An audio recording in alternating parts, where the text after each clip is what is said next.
경기도의 한 소도시. 아침 햇살이 이쳐 집안 구석구석을 비추기도 전에 정희는 벌써 부엌에 서 있었습니다. 50대 중반의 나이, 손등에는 세월의 흔적이 가득했지만 정희의 하루는 여전히 새벽부터 시작되곤 했죠. 냄비에서 김이 모락모락 피어오르고 된장찌개 냄새가 집안을 가득 채웠습니다. 정희는 국자로 찌개를 저으며 시계를 힐끗 쳐다봤어요. 6시 40분. 어머님께서 곧 일어나실 시간이었습니다. 정희의 남편 성주는 아직 방에서 잠을 자고 있었어요. 요즘 들어 성주는 집안일에 무관심했습니다. 아니, 정확히 말하면 어머니 문제에서 한 발짝 물러서 있었죠. 정희는 그런 남편을 원망하면서도 이해하려고 애썼습니다. 자기 어머니를 돌보는 일이 얼마나 힘든지 아들인 성준도 분명 알고 있을 테니까요. 어머님, 일어나셨어요? 정희는 안방문을 살짝 열고 조심스럽게 물었습니다. 침대 위에서 이춘자 어머님이 천천히 몸을 일으키고 있었어요. 78의 나이, 예전에는 반듯한 자세로 교단에 섰던 분이었지만 지금은 등이 굽고 걸음걸이도 불안정했습니다. 하지만 춘자 어머님의 눈빛만큼은 여전히 또렷해 보였어요. 적어도 오늘 아침만큼은요. 응, 일어났어. 몇 시냐? 7시 다 됐어요. 세수하시고 밥 드세요. 정희는 어머님을 부축해서 화장실로 모셨습니다. 춘자 어머님은 걸을 때마다 중심을 잃을 것처럼 비틀거렸지만 정희의 팔을 꼭 잡고 한 걸음씩 내디뎠죠. 세수를 마치고 식탁에 앉은 춘자 어머님 앞에 따끈한 밥과 반찬들이 놓였습니다.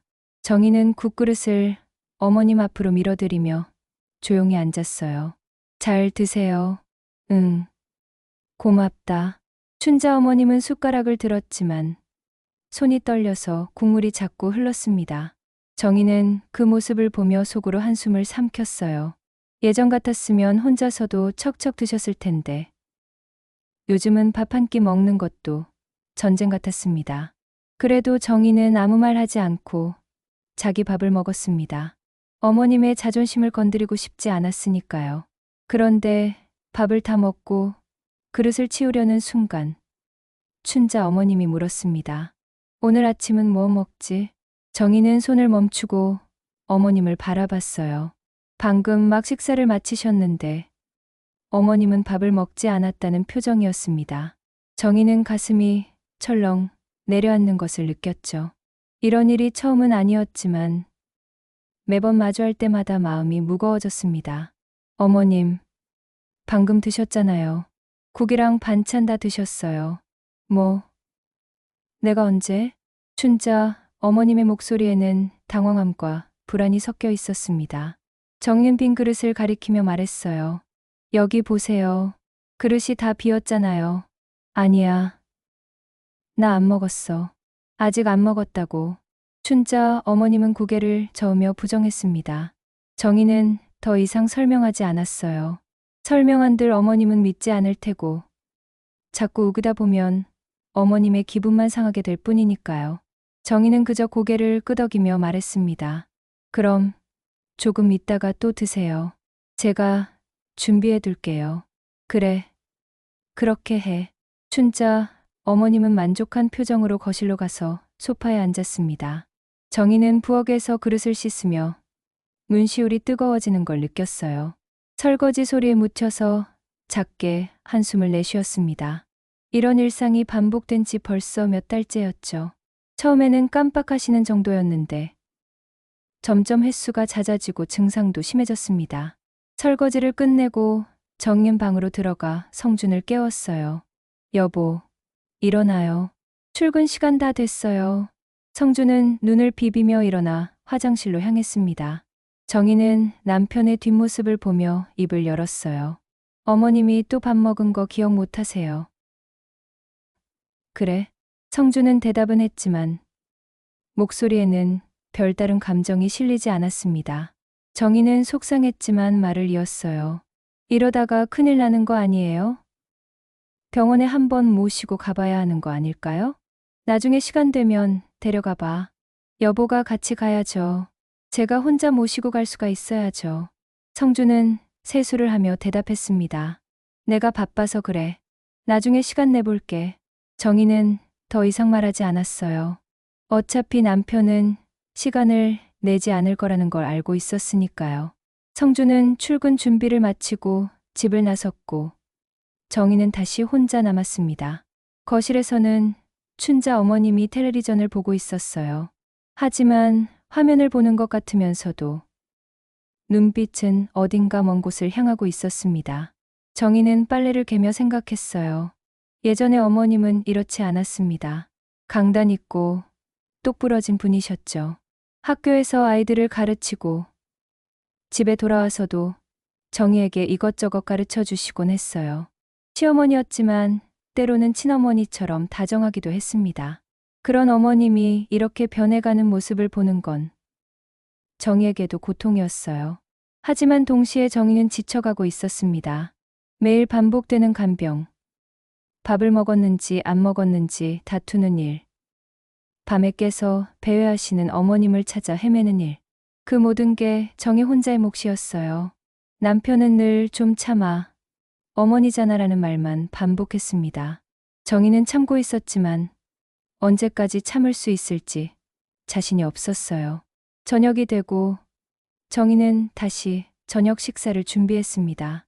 춘자 어머님은 소파에 앉아 졸고 계셨어요.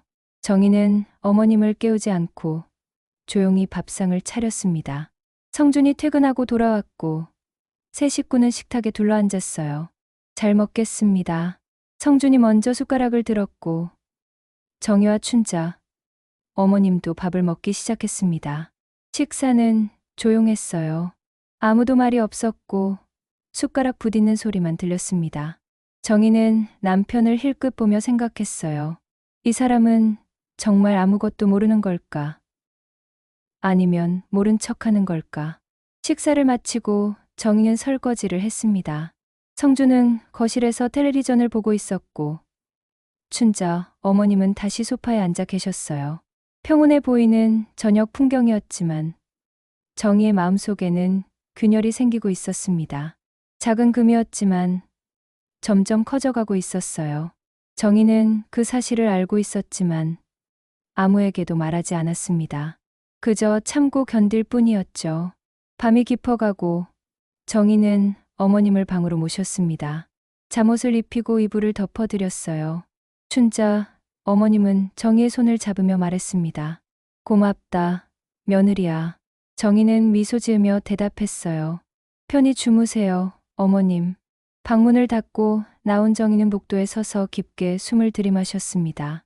오늘 하루도 무사히 지나갔어요. 하지만 내일은 또 어떻게 될지 알 수 없었습니다. 정희는 자기 방으로 돌아가 침대에 누웠습니다. 옆에서 성주는 벌써 잠들어 있었어요. 정희는 천장을 바라보며 눈을 감았습니다. 하지만 쉽게 잠이 오지 않았죠. 머릿속에는 온통 어머님 생각뿐이었습니다. 그날 밤은 유난히도 조용했습니다. 정희는 잠들기 전까지 천장을 한참이나 바라보다가 겨우 눈을 붙였어요. 하지만 깊은 잠에 빠지지 못하고 뒤척이던 중 새벽 3시쯤 되었을 때 뭔가 이상한 기척을 느꼈습니다. 현관문 여는 소리 같기도 하고 발소리 같기도 한 희미한 소음이었죠. 정희는 잠결에 눈을 떴어요. 처음에는 꿈인가 싶었지만 귀를 기울이자 분명 집 안 어딘가에서 움직이는 소리가 들렸습니다. 어머님? 정희는 황급히 이불을 걷어차고 일어났어요. 옆에서 자고 있던 성주는 꿈쩍도 하지 않았습니다. 정희는 슬리퍼도 제대로 신지 못한 채 복도로 나왔죠. 어머님 방문을 열어보니 침대는 비어 있었습니다. 이불은 한쪽으로 치워져 있었고 어머님은 보이지 않았어요. 어머님, 어디 계세요? 정희는 다급하게 거실로 달려갔습니다. 소파도, 부엌도, 화장실도 어머님은 안 계셨어요.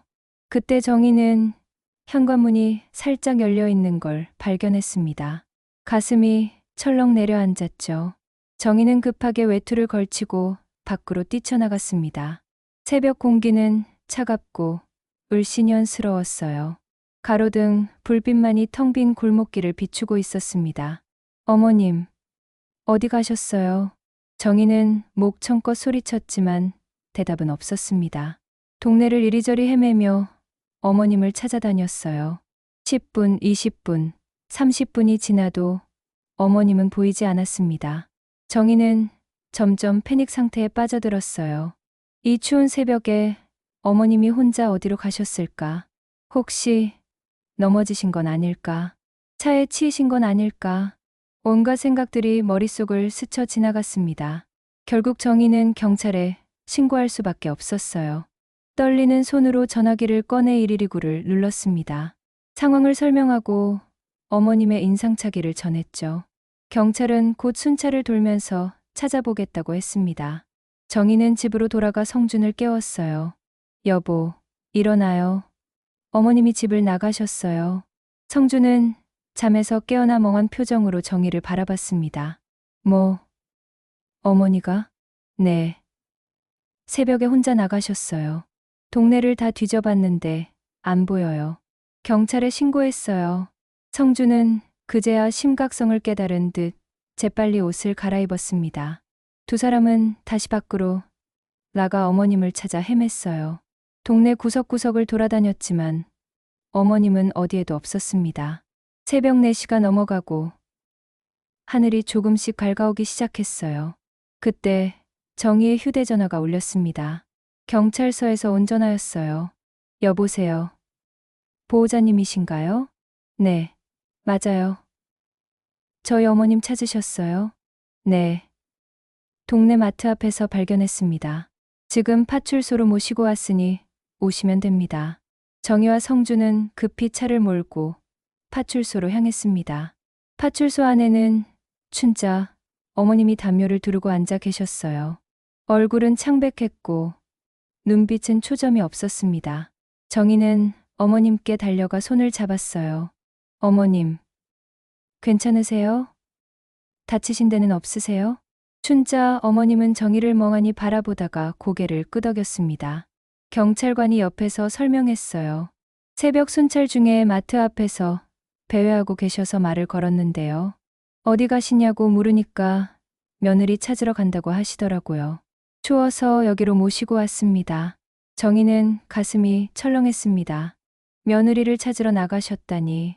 정희는 바로 옆에 있는데 어머님은 정희를 찾아 헤매고 계셨던 거예요. 성준은 경찰관에게 고개를 숙이며 말했습니다. 감사합니다. 정말 죄송합니다. 저희가 조심했어야 했는데. 괜찮습니다. 어르신 치매가 있으신 것 같은데. 앞으로는 문단속 잘하시고 보호자분이 더 신경 쓰셔야겠어요. 경찰관의 말에 정희는 고개를 숙였습니다. 부끄러움과 죄책감이 밀려왔어요. 자기가 조금만 더 신경 썼더라면 이런 일은 없었을 텐데.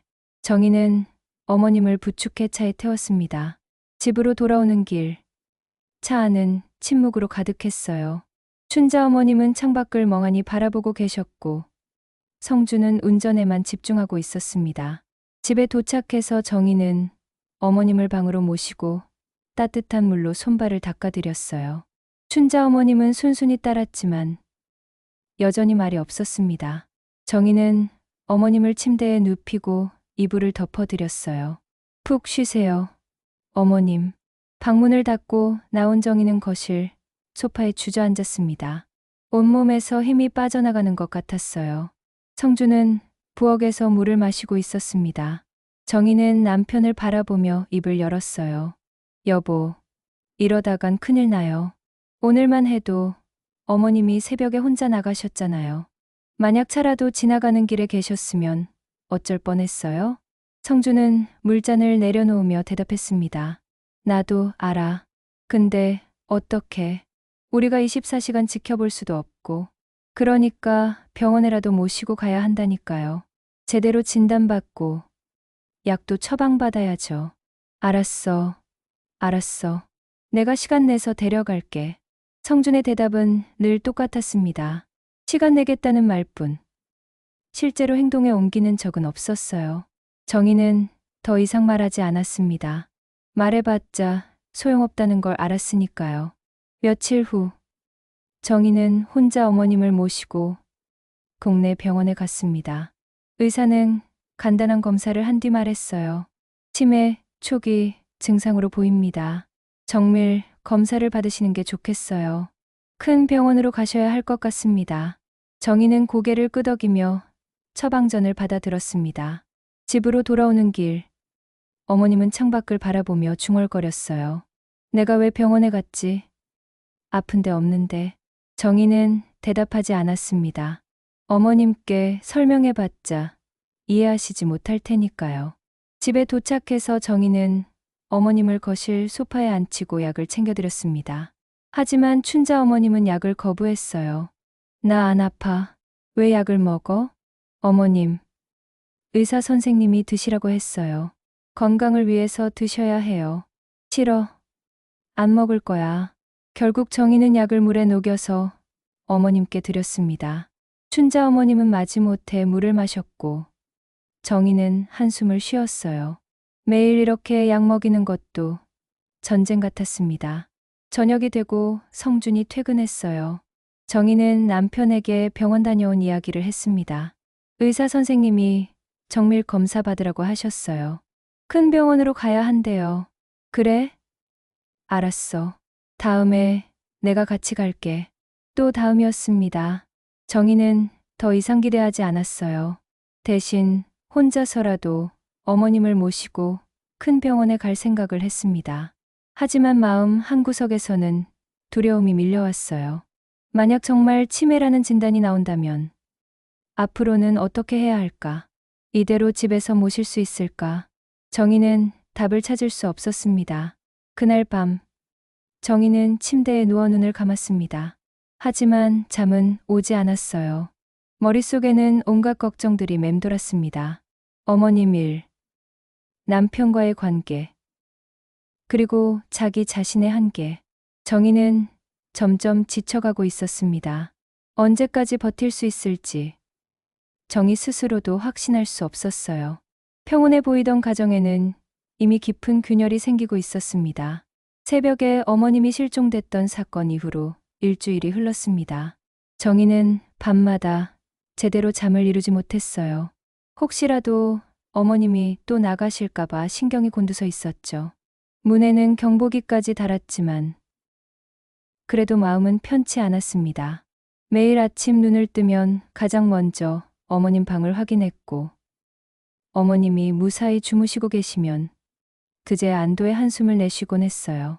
하지만 정희의 얼굴에는 피곤이 가득했습니다. 거울을 볼 때마다 눈 밑에 다크서클이 진해지는 게 보였어요. 몸무게도 눈에 띄게 줄었습니다.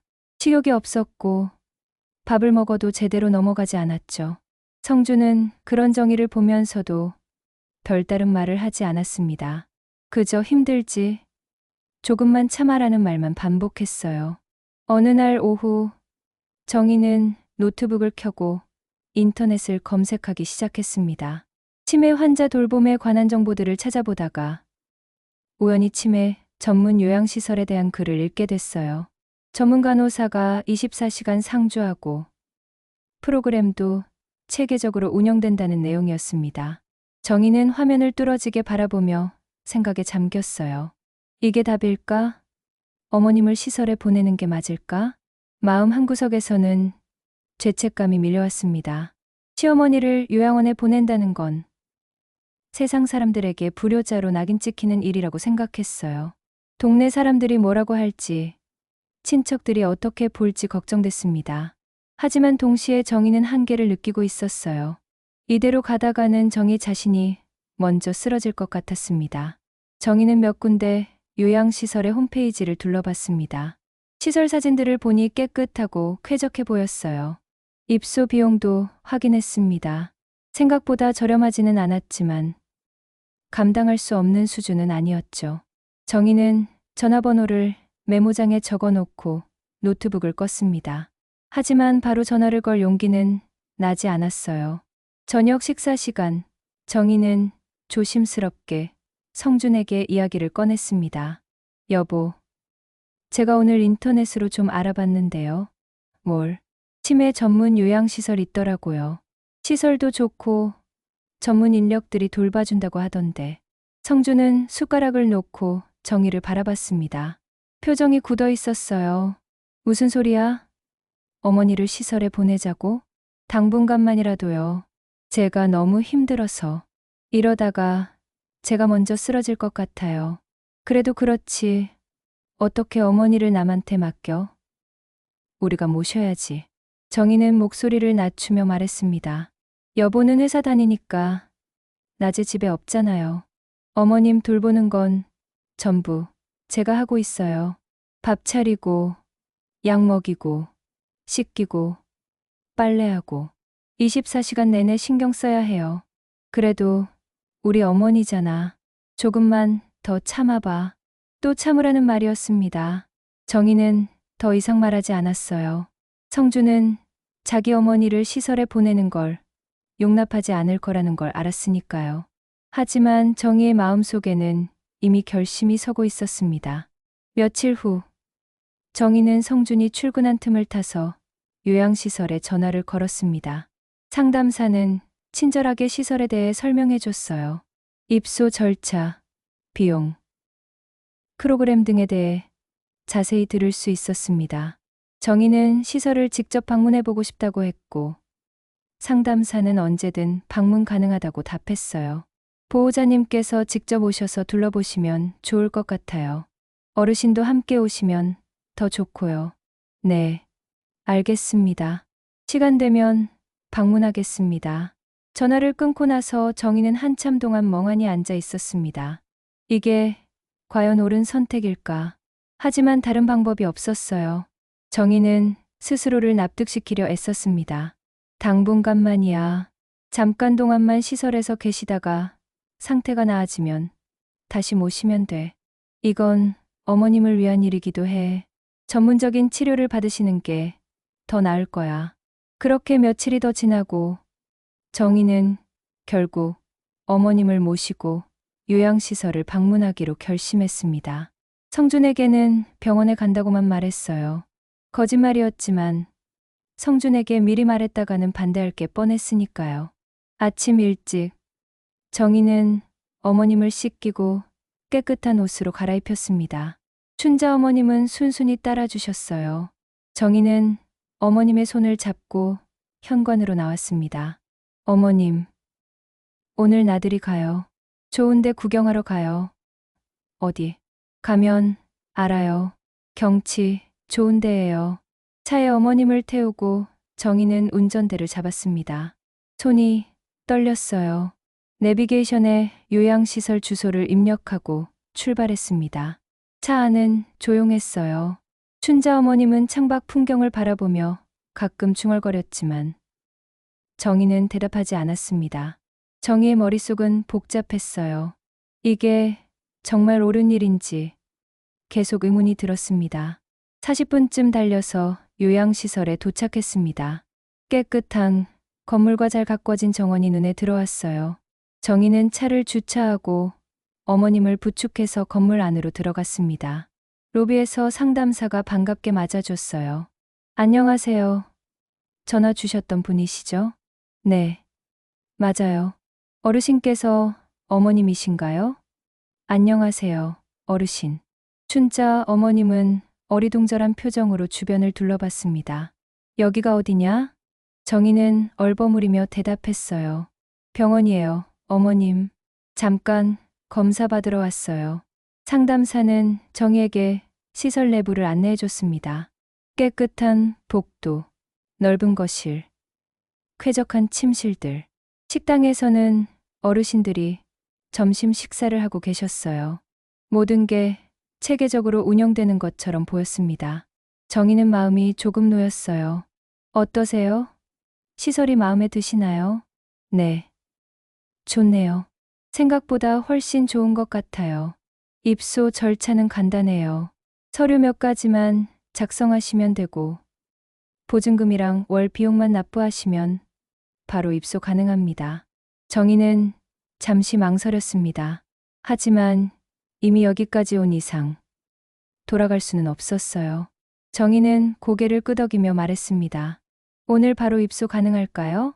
네, 가능합니다. 지금 빈 방이 있어요.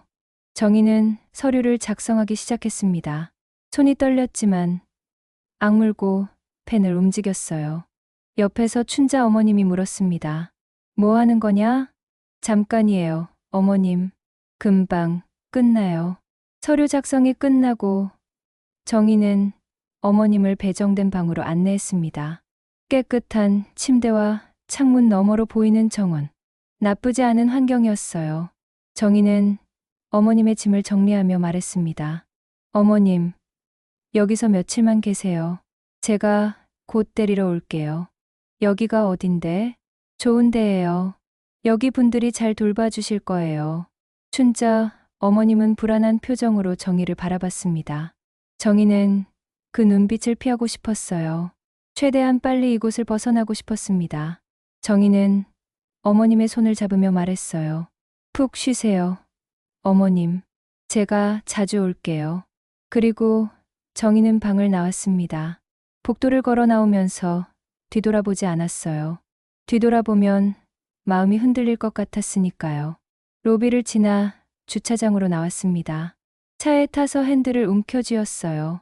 눈물이 쏟아질 것 같았지만 정희는 참았습니다. 시동을 걸고 요양시설을 빠져나왔습니다. 백미러로 건물이 점점 멀어지는 게 보였어요. 정희는 핸들을 꽉 쥔 채 집으로 향했습니다. 차 안은 텅 비어 있었고 정희는 그 어느 때보다 외로웠습니다.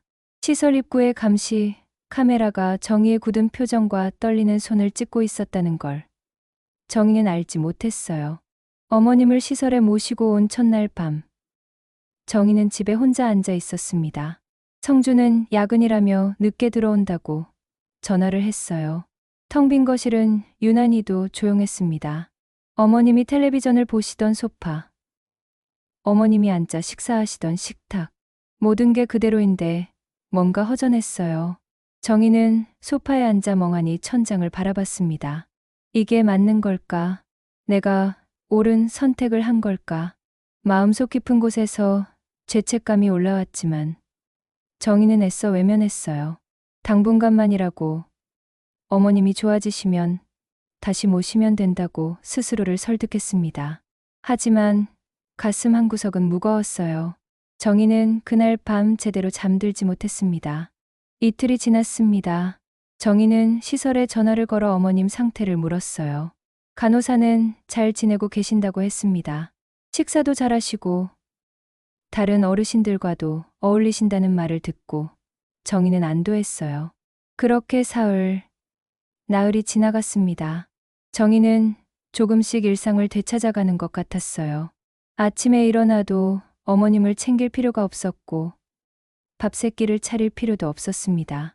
오랜만에 여유가 생긴 것 같았죠.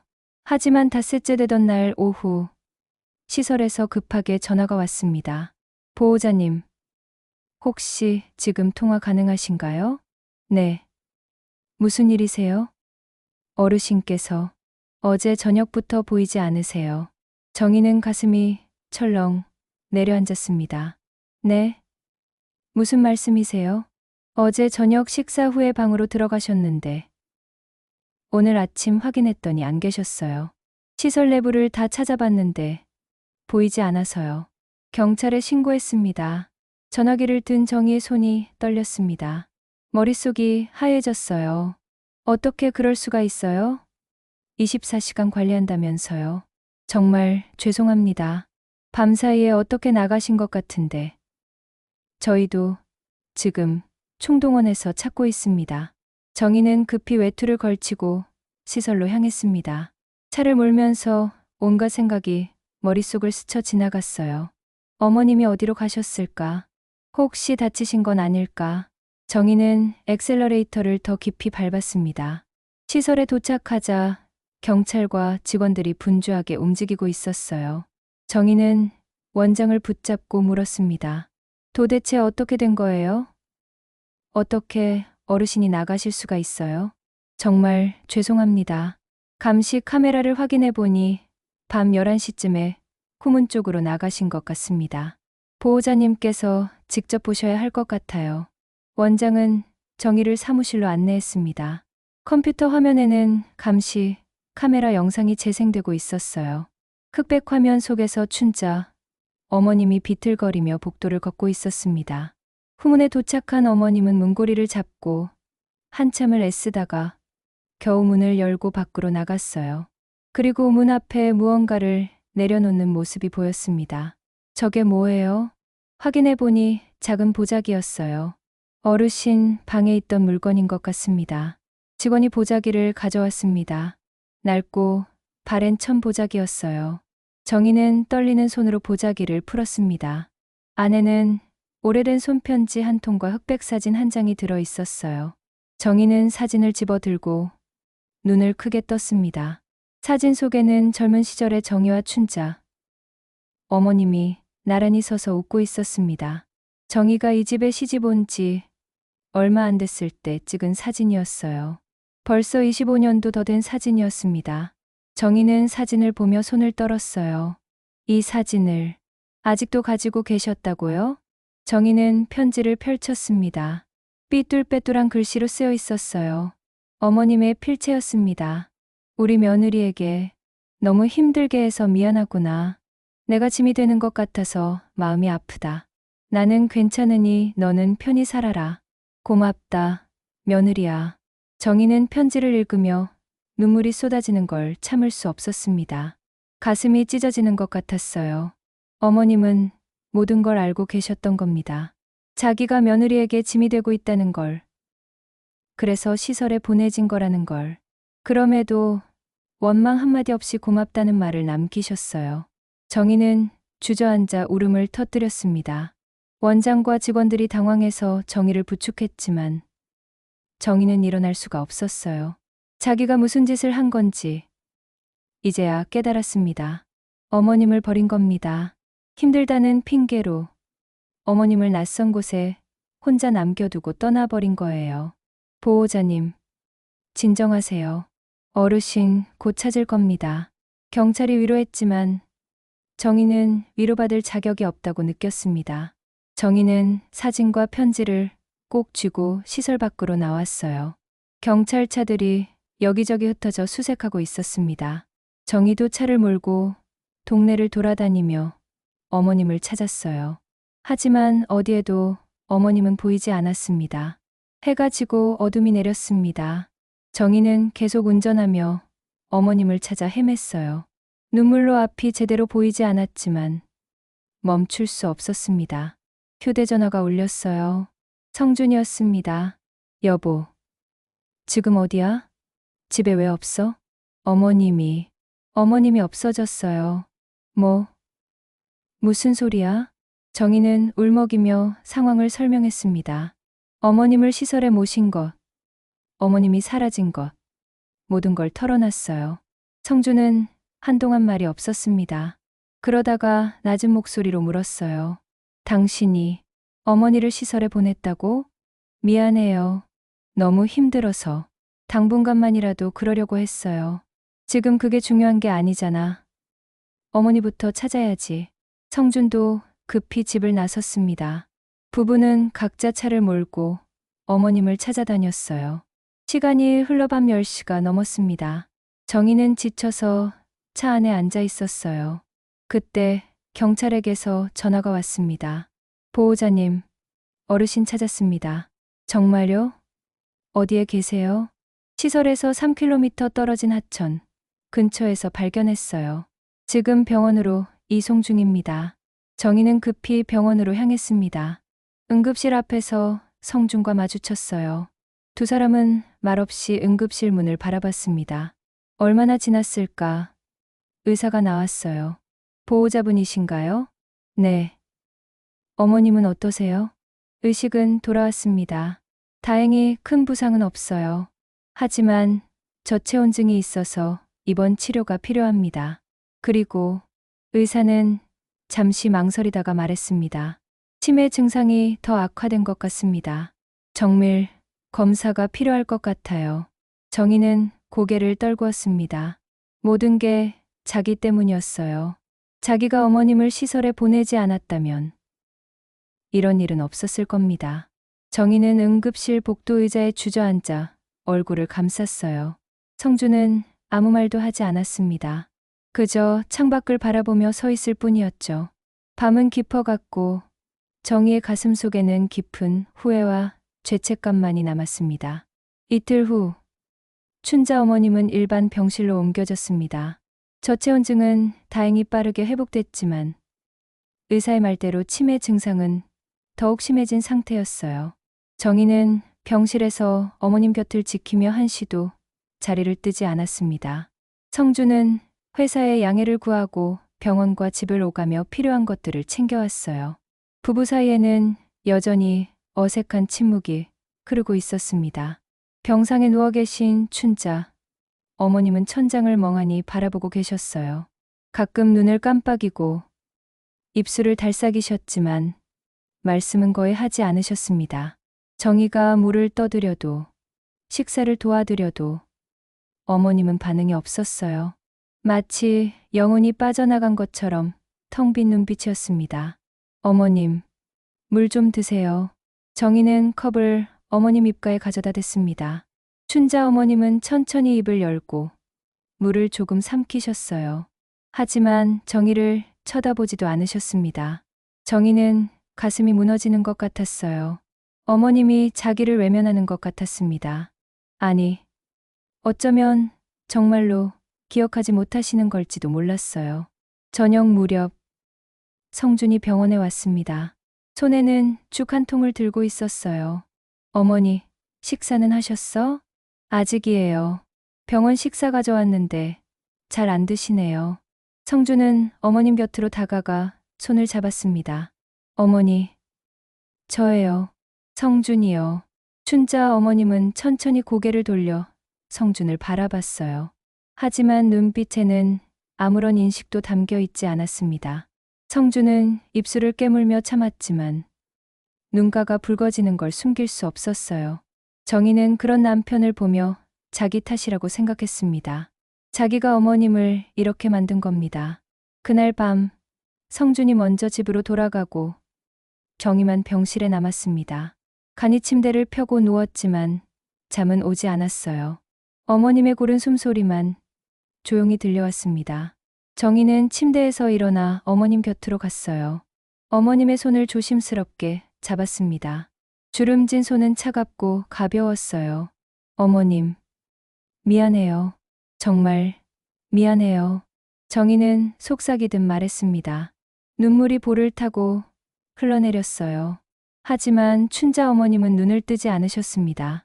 그저 고요히 잠들어 계실 뿐이었죠. 정희는 어머님의 손을 놓지 않은 채 그렇게 밤을 지새웠습니다. 다음 날 아침, 정희는 집으로 돌아가 씻고 옷을 갈아입었습니다. 거울을 보니 얼굴은 야위고 눈은 푹 꺼져 있었어요. 며칠 사이에 10년은 늙은 것 같았습니다. 정희는 거실을 지나다가 식탁 위에 놓인 노트북을 발견했어요. 성준이 쓰다가 그냥 둔 것 같았습니다. 정희는 무심코 노트북을 열었습니다. 화면에는 요양시설 홈페이지가 떠 있었어요. 정희는 마우스를 움직여 화면을 스크롤했습니다. 그러다가 감시 카메라 영상 파일 링크를 발견했어요. 시설 측에서 보낸 이메일이었습니다. 정희는 클릭했습니다. 영상이 재생됐습니다. 어머님이 시설에 도착한 첫날의 영상이었어요. 정희가 어머님을 방에 안내하고 짐을 정리하고 그리고 떠나는 장면이 담겨 있었습니다. 정희는 화면 속 자기 모습을 바라봤어요. 어머님이 불안한 눈빛으로 정희를 붙잡으려 할 때 정희는 손을 뿌리치고 있었습니다. 그리고 서둘러 방문을 나서는 모습, 뒤도 돌아보지 않고 복도를 걸어가는 뒷모습. 정희는 영상을 멈추지 못하고 계속 봤습니다. 다음 장면에서는 정희가 차에 타고 시설을 빠져나가는 모습이 보였어요. 현관 감시 카메라가 찍은 영상이었습니다. 정희의 얼굴은 굳어 있었고 손은 핸들을 꽉 쥐고 있었어요. 차 문을 닫을 때 어머님이 손을 흔드는 게 보였습니다. 하지만 정희는 보지 못했어요. 아니, 보지 않으려고 했던 겁니다. 영상이 끝나고 정희는 노트북 앞에 멍하니 앉아 있었습니다. 그리고 천천히 주저앉았어요. 바닥에 무릎을 꿇고 고개를 떨구었습니다.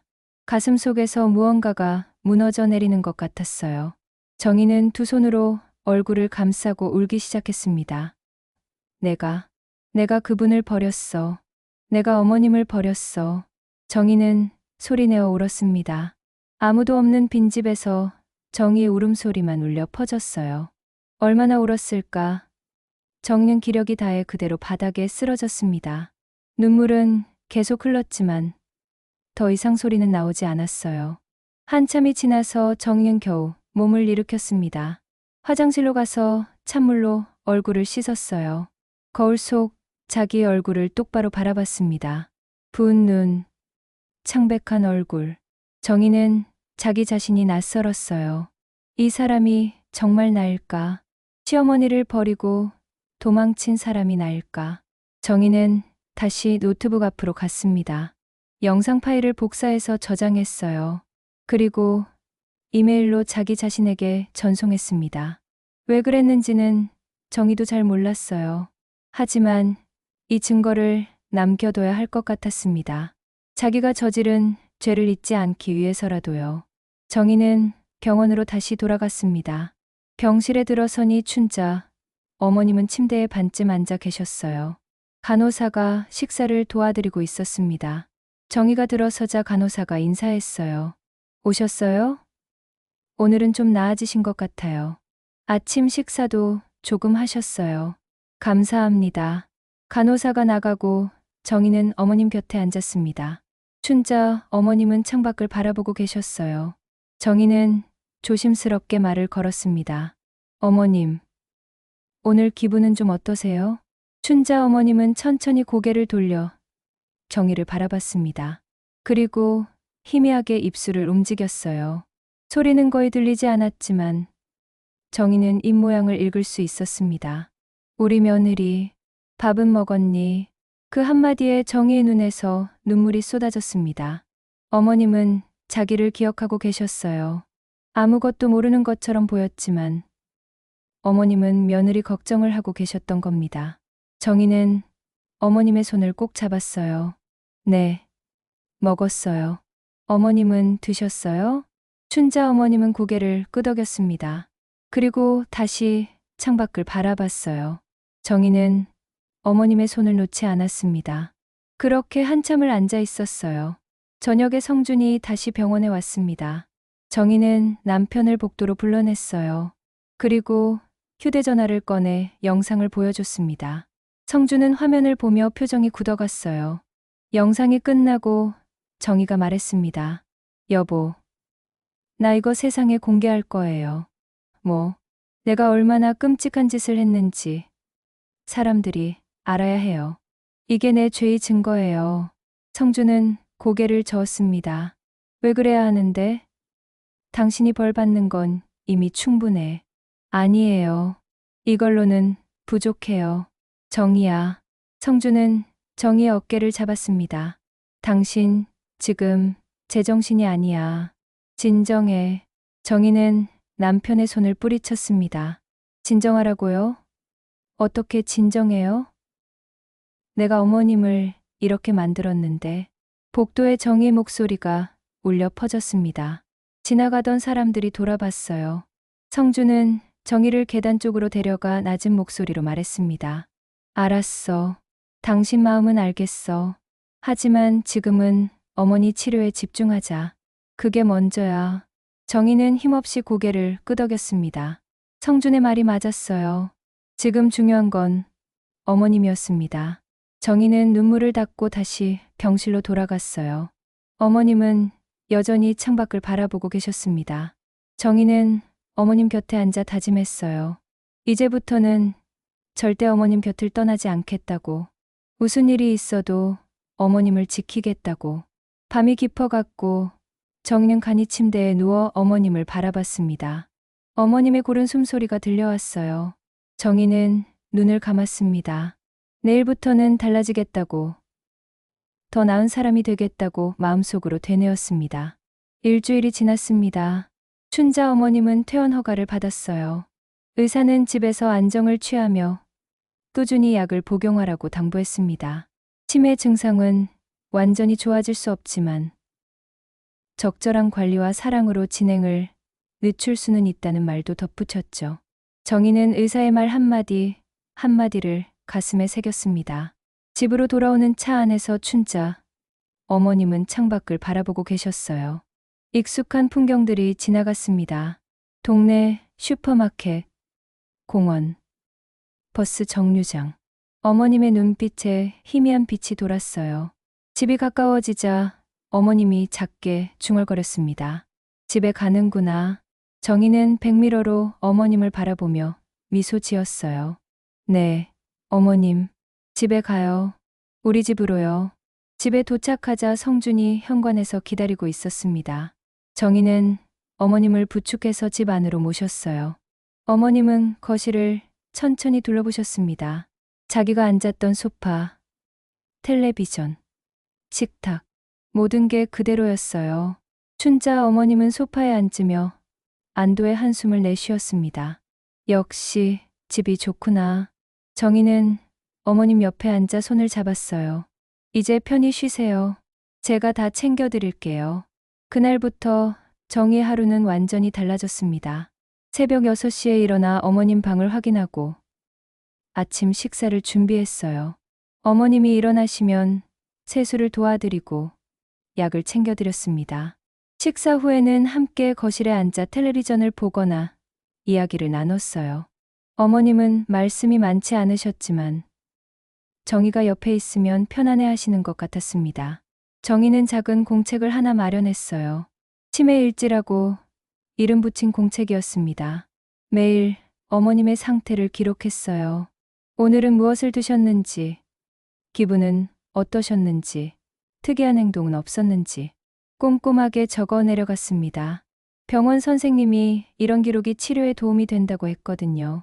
어느 날 오후 정희는 어머님과 함께 동네 공원을 산책했습니다. 휠체어를 밀며 천천히 걸었어요.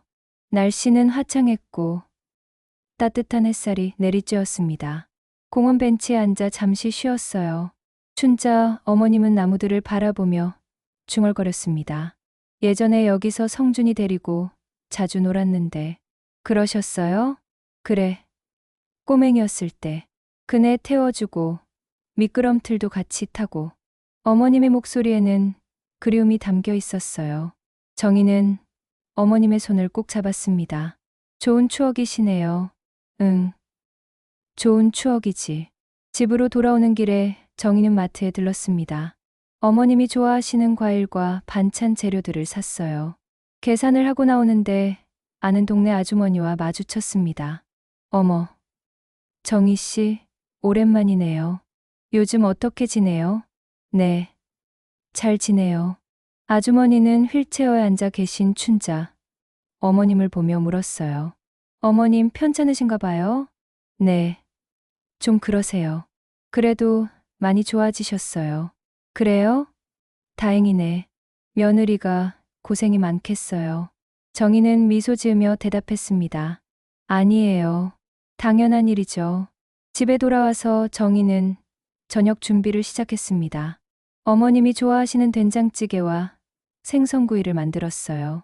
성준이 퇴근하고 돌아왔고 세 식구는 식탁에 둘러앉았습니다. 예전처럼 조용한 식사 시간이었지만 분위기는 달랐어요. 정희는 어머님께 반찬을 집어드리며 말했습니다. 어머님, 이거 드셔보세요. 오늘 시장에서 싱싱한 거 샀어요. 응, 고맙다. 춘자 어머님은 천천히 드셨습니다. 손이 떨려서 가끔 반찬이 떨어졌지만 정희는 재빨리 닦아드렸어요. 성준은 그런 아내를 바라보며 조용히 밥을 먹었습니다. 식사를 마치고 정희는 설거지를 했어요. 성준이 부엌으로 와서 말했습니다. 당신 요즘 많이 달라졌어. 그래요? 응. 예전보다 훨씬 평온해 보여. 정희는 그릇을 씻으며 대답했어요. 저도 그런 것 같아요. 마음이 편해졌어요. 미안해. 내가 당신한테만 맡겨놓고. 됐어요. 이제 와서 그런 얘기 하지 말아요. 우리 앞으로 잘하면 되죠. 성준은 고개를 끄덕이며 거실로 돌아갔습니다. 정희는 설거지를 끝내고 어머님을 방으로 모셨어요. 잠옷을 입히고 침대에 눕혔습니다. 이불을 덮어드리며 정희가 말했어요. 편히 주무세요, 어머님. 고맙구나. 며느리야. 천만에요. 내일 또 봬요. 방문을 닫고 나온 정희는 자기 방으로 갔습니다.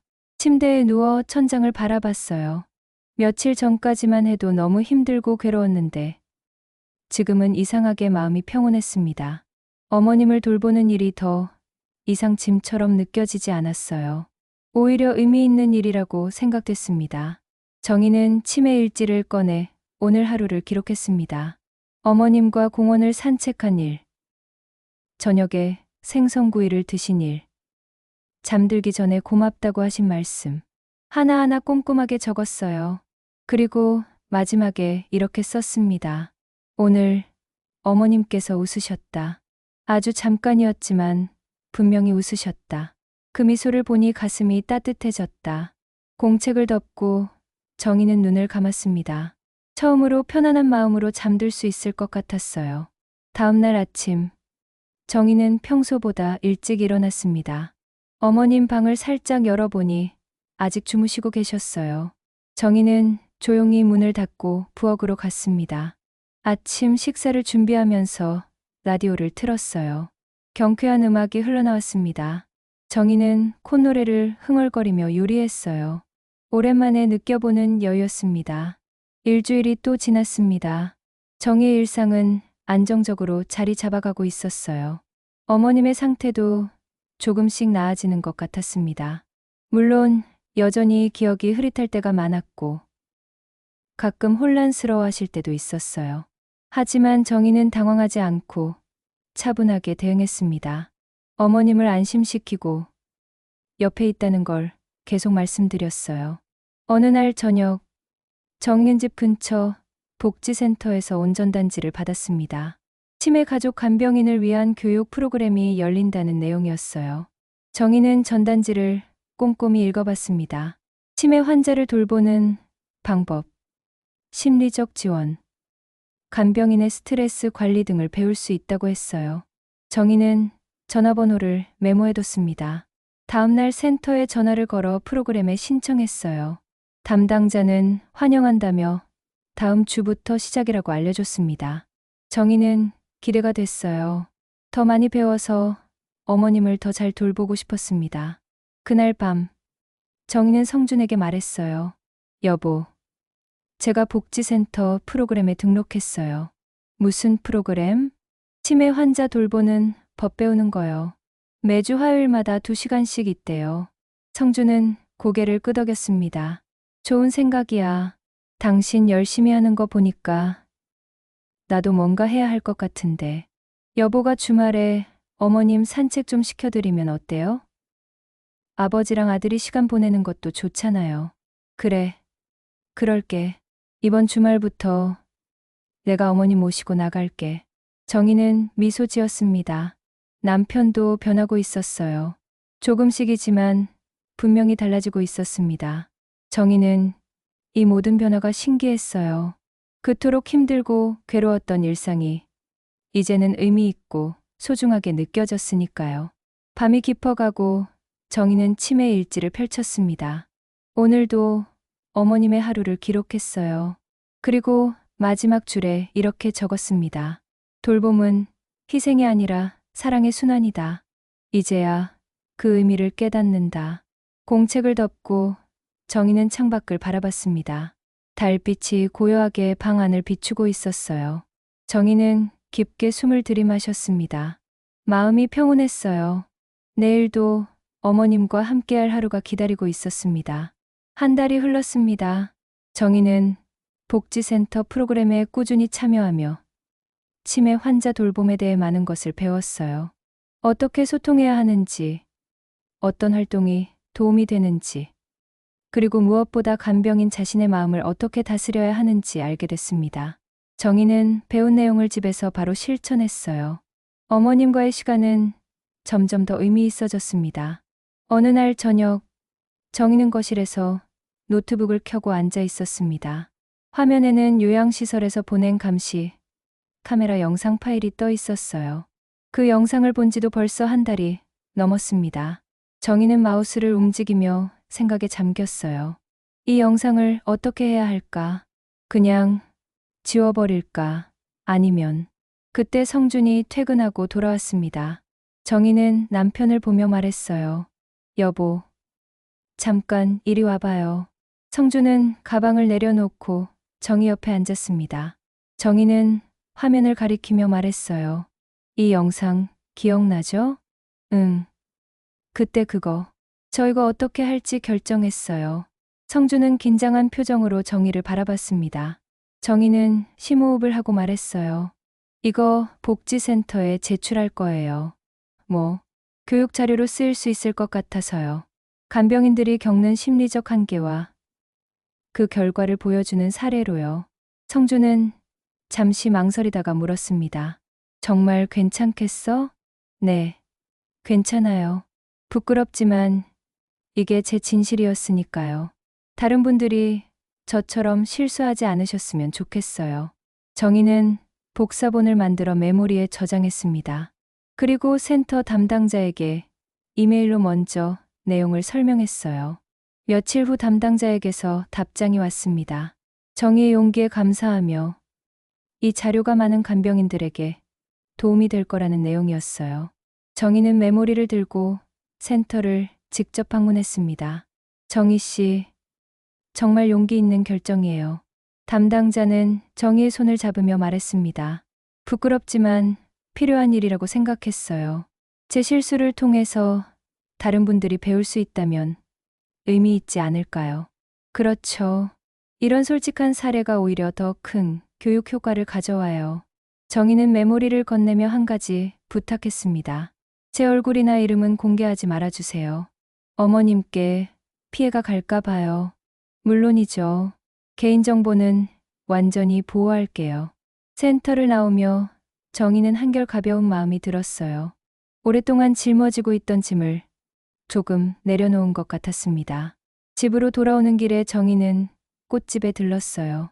어머님께 드릴 카네이션 한 다발을 샀습니다. 집에 도착하니 성준이 어머님과 함께 거실에 앉아 있었어요. 텔레비전을 보면서 이야기를 나누고 계셨습니다. 정희는 꽃을 어머님께 건넸어요. 어머님, 이거 드려요. 춘자 어머님은 꽃을 받아 들고 향을 맡으셨습니다. 고맙구나. 꽃이 참 예쁘다. 어머님이 더 예쁘세요. 정희는 꽃병에 물을 받아 꽃을 꽂았습니다. 거실 식탁 위에 놓으니 집안 분위기가 한결 밝아졌어요. 저녁 식사를 준비하면서 정희는 콧노래를 흥얼거렸습니다. 마음이 편안했어요. 며칠 후 센터에서 다시 연락이 왔습니다. 다음 주 교육 프로그램에서 정희의 사례를 소개하고 싶다는 내용이었어요. 그리고 가능하다면 정희가 직접 나와서 짧게 이야기해 줄 수 있겠냐는 제안도 있었습니다. 정희는 고민했어요. 사람들 앞에 서서 자기 이야기를 하는 게 쉬운 일은 아니었으니까요. 하지만 정희는 결국 승낙했습니다. 자기 경험이 누군가에게 도움이 된다면 기꺼이 나서야 한다고 생각했어요. 성준에게 이야기하자 남편도 응원해줬습니다. 당신 정말 대단해. 나였으면 못했을 거야. 아니에요. 당연한 일이에요. 드디어 교육 프로그램 날이 다가왔습니다. 정희는 아침 일찍 일어나 어머님을 챙겼어요. 성준이 오늘은 회사를 반차내고 어머님을 돌보기로 했습니다. 정희는 단정한 옷을 입고 센터로 향했어요. 가슴이 두근거렸지만 발걸음은 단호했습니다. 교육장에 도착하니 이미 여러 사람들이 앉아 있었어요. 치매 환자를 돌보는 가족들이었습니다. 모두 지친 얼굴이었지만 배우려는 열의가 눈빛에 가득했어요. 정희는 뒤쪽 자리에 조용히 앉았습니다. 강의가 시작되고 담당자가 정희의 사례를 소개했습니다. 화면에 영상이 재생됐어요. 정희가 어머님을 시설에 모시고 가는 장면, 손을 뿌리치는 장면, 떠나는 장면, 모두가 조용히 화면을 바라봤습니다. 영상이 끝나고 담당자가 말했어요. 오늘 이 사례를 직접 공유해 주실 분이 여기 계십니다. 정희 씨, 나오시겠어요? 정희는 자리에서 일어났습니다. 강단으로 걸어가는 동안 다리가 떨렸어요. 하지만 정희는 마이크 앞에 섰습니다. 청중들이 정희를 바라봤어요. 정희는 심호흡을 하고 입을 열었습니다. 안녕하세요. 저는 78세 시어머니를 모시고 있는 며느리입니다. 정희 목소리는 떨렸지만 또렷했어요. 방금 보신 영상 속 사람이 바로 저예요. 부끄럽지만 이게 제 진실이었습니다. 정희는 자기가 겪었던 일들을 차근차근 이야기했어요. 얼마나 힘들었는지, 어떻게 한계에 부딪혔는지, 그리고 어떤 선택을 했는지. 청중들은 숨죽이며 들었습니다. 몇몇 사람들은 눈물을 닦았어요. 자기 이야기처럼 느껴졌던 겁니다. 저는 시어머니를 버렸습니다. 힘들다는 이유로, 지쳤다는 핑계로 낯선 곳에 혼자 두고 왔어요. 그 결과 어머님은 밤중에 시설을 나가셨고 추운 하천가에서 쓰러지셨습니다. 정희는 잠시 말을 멈추고 눈물을 참았어요. 하지만 어머님은 마지막까지 저를 원망하지 않으셨어요. 오히려 제 걱정을 하셨죠. 그때 저는 깨달았습니다. 돌봄은 희생이 아니라 사랑의 순환이라는 걸요. 정희는 가방에서 흑백 사진 한 장을 꺼냈습니다. 젊은 시절 어머님과 함께 찍은 그 사진이었어요.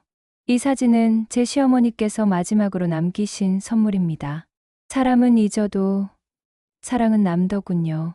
청중석에서 작은 흐느낌이 들려왔습니다. 정희는 사진을 들어보이며 계속 말했어요. 여러분도 지금 많이 힘드실 거예요. 저도 알아요. 때로는 도망치고 싶고 모든 걸 내려놓고 싶을 거예요. 하지만 그 순간을 견디면 반드시 의미를 발견하게 됩니다. 정희는 마이크를 내려놓고 고개를 숙였습니다. 제 실수를 통해 여러분이 조금이라도 위로받으셨으면 좋겠습니다. 감사합니다. 박수가 터져 나왔습니다. 조용히 눈물을 훔치는 사람들도 있었어요. 정희는 자리로 돌아갔습니다. 강의가 끝나고 여러 사람들이 정희에게 다가와 손을 잡았어요. 용기 내주셔서 감사해요. 저도 똑같은 생각을 했었거든요. 혼자가 아니라는 걸 알게 됐어요. 정희는 한 사람 한 사람과 이야기를 나눴습니다. 서로의 아픔을 나누고 위로를 주고받았어요. 정희는 이 자리에 나오길 정말 잘했다고 느꼈습니다. 집으로 돌아오는 길, 정희는 가벼운 발걸음으로 걸었습니다. 하늘은 맑았고 바람은 상쾌했어요. 집 앞에 도착하자 현관문이 열리고 성준이 나왔습니다. 어떻게 됐어? 잘 됐어요. 정말 잘한 것 같아요. 정희는 집 안으로 들어갔습니다. 거실에서 춘자 어머님이 소파에 앉아 계셨어요. 정희는 어머님 곁으로 가서 손을 잡았습니다. 어머님, 다녀왔어요. 춘자 어머님은 정희를 바라보며 희미하게 미소 지으셨어요. 수고했구나. 정희는 어머님의 손을 꼭 쥐었습니다. 이제 더 이상 두려움도 후회도 없었어요. 정희의 눈빛에는 평온함과 확신이 가득했습니다. 몇 달이 흘렀습니다. 계절은 어느새 가을로 접어들었어요. 거실, 창문 너머로 보이는 나무집들이 노랗게, 빨갛게 물들어가고 있었습니다. 정희는 어머님과 함께 창가에 앉아 그 풍경을 바라보곤 했어요. 어머님은 가을을 좋아하셨습니다. 선선한 바람과 단풍 든 나무들을 보며 옛날 이야기를 꺼내시곤 했죠. 가을이 오면 학교 운동장에 은행잎이 가득 떨어졌는데 춘자 어머님은 먼 곳을 바라보며 말씀하셨어요. 아이들이 은행 줍느라 정신없었지. 나도 같이 주웠어. 정희는 어머님의 말씀을 가만히 들으며 고개를 끄덕였습니다. 어머님의 기억은 여전히 흐릿했지만 가끔 이렇게 선명한 순간들이 있었어요. 정희는 그런 순간들을 소중히 여겼습니다. 치매 일지에도 꼼꼼히 기록했어요. 복지센터에서는 정희에게 정기적으로 강연 요청이 들어왔습니다. 처음 한 번의 용기가 많은 사람들에게 울림을 줬던 거예요. 정희는 한 달에 한두 번씩 센터를 방문해서 자기 경험을 나눴습니다. 매번 새로운 사람들을 만났고 그들의 이야기를 들었어요. 모두가 각자의 고통과 희망을 안고 살아가고 있었습니다. 어느 날 강연이 끝나고 한 중년 여성이 정희에게 다가왔어요. 정희 씨, 오늘 이야기 정말 감사했어요. 저도 시어머니를 모시고 있는데 요즘 너무 힘들어서. 여성의 눈에는 눈물이 가득했습니다.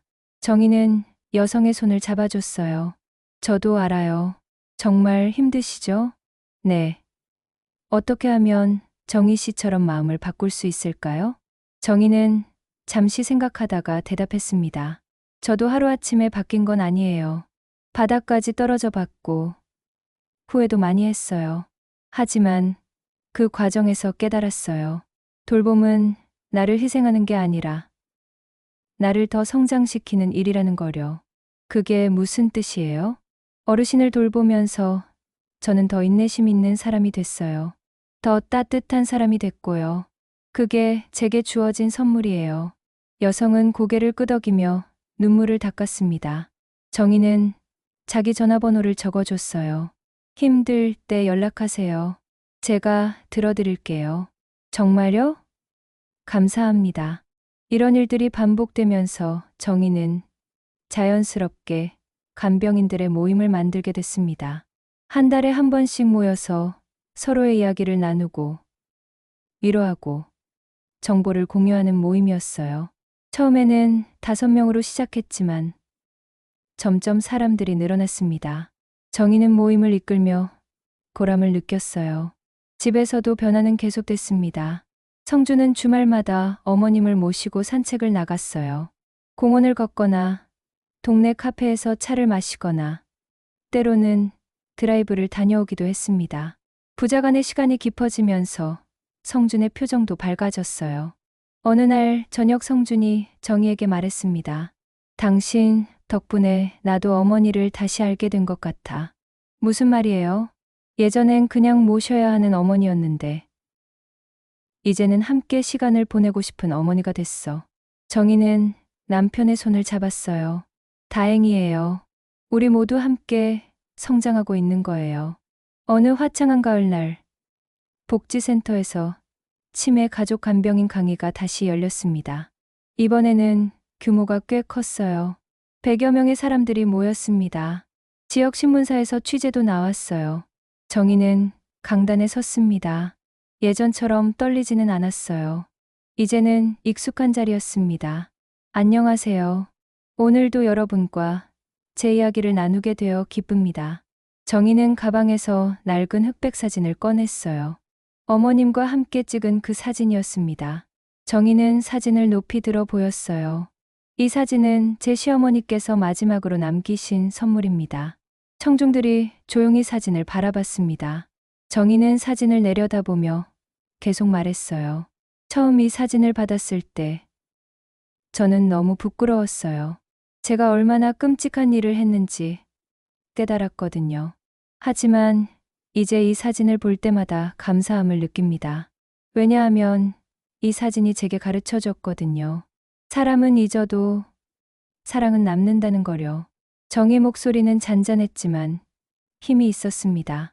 여러분, 돌봄은 힘듭니다. 누구도 부정할 수 없는 사실이에요. 밤잠을 설치고 자기 시간을 포기하고 때로는 자존심도 내려놓아야 하죠. 청중들이 고개를 끄덕였어요. 모두 공감하는 표정이었습니다. 하지만 그 힘듦 속에서 우리는 성장합니다. 더 깊이 사랑하는 법을 배우고 더 넓게 이해하는 법을 익혀요. 그리고 결국에는 더 나은 사람이 됩니다. 정희는 사진을 가슴에 안으며 말했어요. 저는 시어머니를 돌보면서 제 안의 나약함을 마주했어요. 그리고 그 나약함을 이겨내는 법을 배웠습니다. 지금 저는 예전보다 훨씬 강하고 따뜻한 사람이 됐어요. 여러분도 할 수 있습니다. 혼자가 아니에요. 우리는 함께 걷고 있어요. 강연이 끝나고 사람들이 기립박수를 보냈습니다. 정희는 깊이 인사했어요. 많은 사람들이 정희에게 다가와 악수를 청했고 함께 사진을 찍자고 했습니다. 정희는 한 사람 한 사람과 진심으로 이야기를 나눴어요. 강연장을 나서는데 기자 한 명이 정희를 불러 세웠습니다. 정희 씨, 잠깐만 인터뷰 부탁드려도 될까요? 네. 좋아요. 오늘 강연 정말 감동적이었어요. 앞으로 계획이 어떻게 되세요? 정희는 잠시 생각하다가 대답했습니다. 계속 이 일을 하고 싶어요. 더 많은 간병인들을 만나고 그들의 이야기를 듣고 싶습니다. 그리고 함께 위로하고 싶어요. 멋진 계획이네요. 마지막으로 간병인들에게 한 말씀 부탁드려요. 정희는 카메라를 똑바로 바라보며 말했습니다. 당신은 혼자가 아닙니다. 힘들 때는 도움을 요청하세요. 그리고 기억하세요. 돌봄은 희생이 아니라 사랑의 순환이라는 걸요. 인터뷰를 마치고 정희는 집으로 향했습니다. 해가 서쪽으로 기울고 있었어요. 하늘은 주황빛으로 물들어 있었습니다.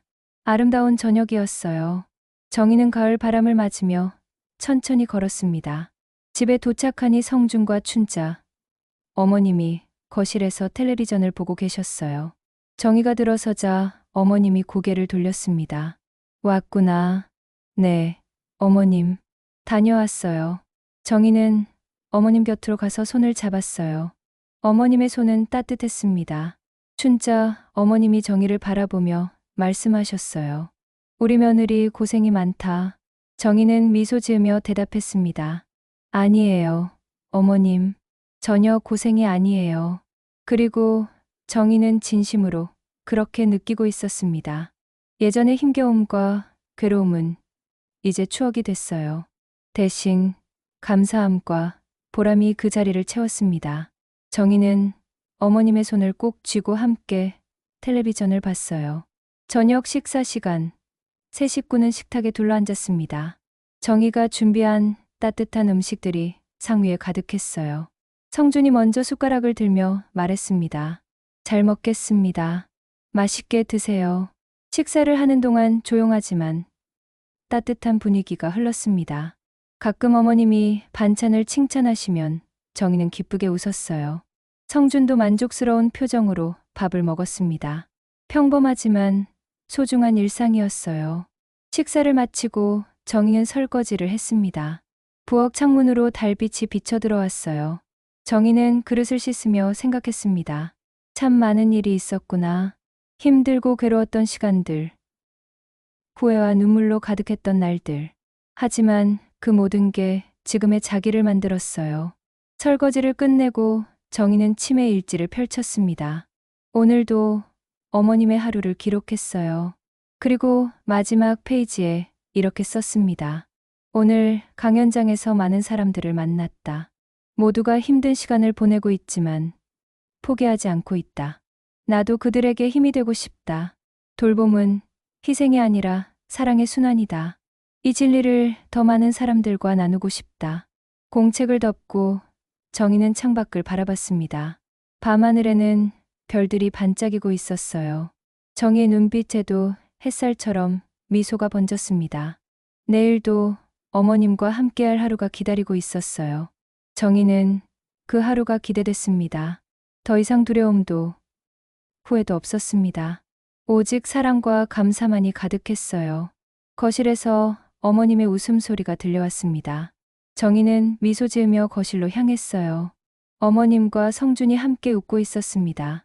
정희도 그들 곁에 앉았어요. 세 사람은 함께 이야기를 나누며 저녁 시간을 보냈습니다. 그렇게 평온한 밤이 깊어갔습니다. 정희의 가정에는 더 이상 균열이 없었어요. 대신 사랑과 이해로 단단하게 채워져 있었습니다. 정희는 이 모든 것에 감사했어요. 힘들었던 시간들조차도요. 왜냐하면 그 시간들이 지금의 행복을 만들어 줬으니까요. 정희는 어머님의 손을 잡았습니다. 어머님도 정희의 손을 꼭 쥐셨어요. 그 온기가 정희의 가슴 속 깊이 전해졌습니다. 사랑은 이렇게 전해지는 거구나. 정희는 그렇게 생각하며 미소 지었습니다.